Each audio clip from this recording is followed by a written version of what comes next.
ধন্যবাদ নাফিজা জামান। আপনি জানেন যে ঢাকা টাঙ্গাইল মহাসড়কের এই যে সরাতল যে এলাকা রয়েছে, এই এলাকায় ভোর 5টার সময় কিন্তু এই যে ট্রাক বোঝাই অর্থাৎ ট্রাক রড বোঝাই একটি ট্রাক এই দুর্ঘটনা ঘটে। অর্থাৎ এই দুর্ঘটনার ট্রাক উল্টে গিয়ে এই ঘটনাস্থলেই কিন্তু 15 জন নিহত হয় এবং এই যে নিহত হয়েছে তারা আসলে এখন পর্যন্ত পরিচয় পাওয়া যায়নি।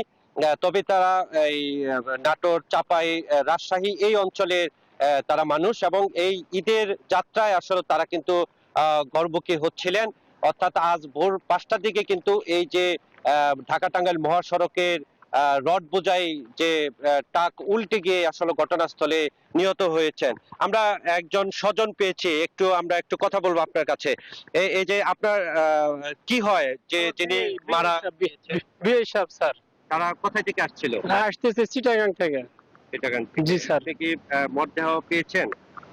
মরদেহ দেখতে পাইনি স্যার, আমার বিয়ে হয়। গিয়েস গিয়েস কখন সংবাদ পেয়েছেন? সংবাদ পেয়েছি সকাল 6টার দিকে।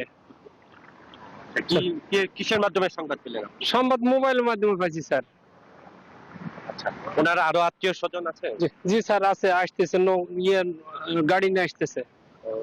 কোথায় থাকে ওনারা সবাই? আর নওগাঁ জেলা, রাজশাহী বিভাগ, নওগাঁ জেলা রাজশাহী বিভাগ, মান্দা থানা। একই অঞ্চলে সবাই? জি স্যার, একই অঞ্চলের। যিনি মারা গেছেন নাম কি ওনার?